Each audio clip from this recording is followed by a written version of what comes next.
Okay, look, I'm gonna be real with you. I'm not buying Star Wars Squadrons, and I'm usually a simp for anything with the Star Wars logo on it. I buy everything Star Wars merch, I buy the video games. I stuck through Battlefront 2 from start till now. I'm still playing Star Wars Battlefront 2. It's a good game. I just recently beat Fallen Order. I grew up with Star Wars video games. I played as many as I could get my hands on, but I'm not gonna buy Star Wars Squadrons, and I'll tell you why.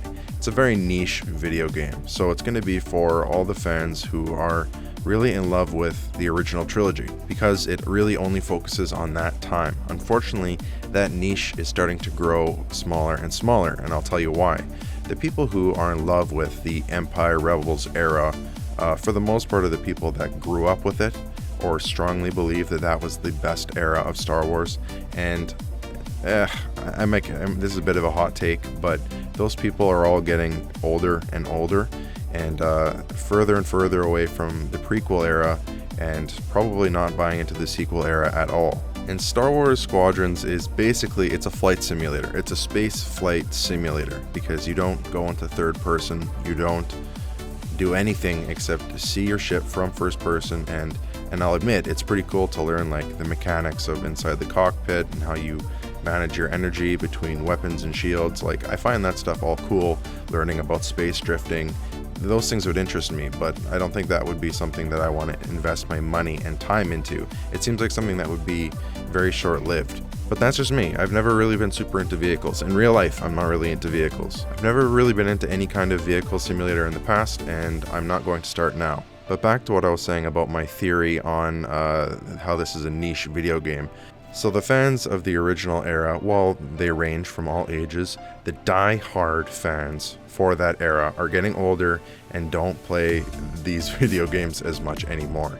And flying in a video game is very difficult. It's very difficult for young people. It's difficult for everybody, unless you really have a strong interest in flight simulators in general, or just a huge love for Star Wars ships. This probably is going to be not your game. And look, there's 1,000 other videos of people breaking down this game, technical issues, bugs. I'm not really getting into all the technical specifics because I don't have the game and I haven't played it, so I can't give you an accurate review on how the game is. Believe me, I watched a lot of videos, gameplay, reactions, breakdowns, reviews. I've seen it all because my poor simping Star Wars heart wanted to buy a Star Wars video game so badly, especially because I've beaten Battlefront 2 to death like a dead horse, and I just couldn't do it. There's just not enough in that game for me.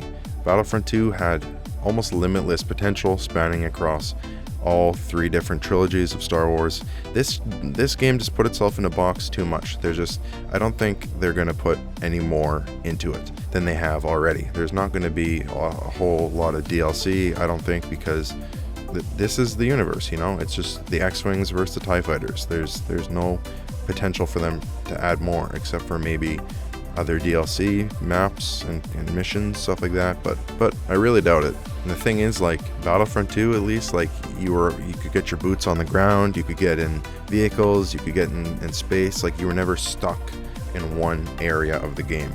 You could always just do whatever you wanted, and it's arguably Battlefront's weakest feature was the flying. Like, yeah, some people were into it, but not everybody was into it. There were so few people playing Starfighter Assault that I actually had a hard time finding games. But the people that did love Starfighter Assault probably all bought this game, but that's like a very small fraction of the people who actually play Battlefront 2. And like, when I'm playing Starfighter Assault and I'm playing in third person mode and I'm flying around, I'll switch to first person just for like an authentic experience, like, wow, this is what it's like in the cockpit. Okay, I'm feeling claustrophobic and I have tunnel vision, getting out of this. So the fact that you can't leave first person mode in this game is an extremely negative aspect. If you could go third person, I might actually consider buying this game, but being stuck in the cockpit in tunnel vision, I'm not a fan of it. And from the reviews and reactions I've seen, it seems that the only game mode that people really like to play is the squad face-off. I'm not sure what the game mode's called because, again, I don't own the game, but that seems to be the only game mode that people really enjoy playing consistently. I guess the campaign is, again, like, once you beat it, but I just don't know if this game has enough in it for it to be worthwhile buying. Like, a lot of the game modes are really repetitive and it's just destroying the target ship or whatever, and you just have bullet sponge spaceships flying around, and you just have to shoot them, and you have to try and not get killed, and that's pretty much the entire game. You struggle to actually kill other live players, just like Battlefront 2 had the same issue.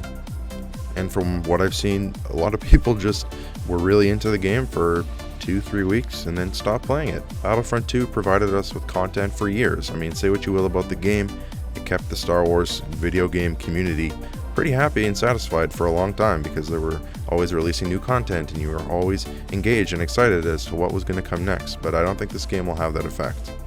For example, let's say you're on a mission to destroy the Death Star, okay, the most exciting space battle in all of Star Wars. And let's say that you do that mission and you blow up the Death Star. Now what? Do you do it again?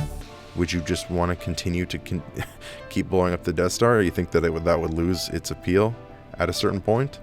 I think it would. So for those reasons of it being a very niche video game, like, you know, OT fans only. Obviously, if you're a fan of the other eras, you can love the OT era, but I'm just saying, this game puts itself in a box. Like, if this game expanded to Clone Wars space battles, or even the sequel era space battles, you know, I try it out, but just X-Wings blowing up TIE Fighters, TIE Fighters blowing up X-Wings, it would get old. You know, I don't care how great the leveling up system is, or the customization, which piqued my initial interest in the game, but I hear it's very lackluster. And because this game caters to that niche audience of people who enjoyed Starfighter Assault and Battlefront 2, or enjoy flight simulators, this game is just basically Space Simulator, and for that reason, I'm out.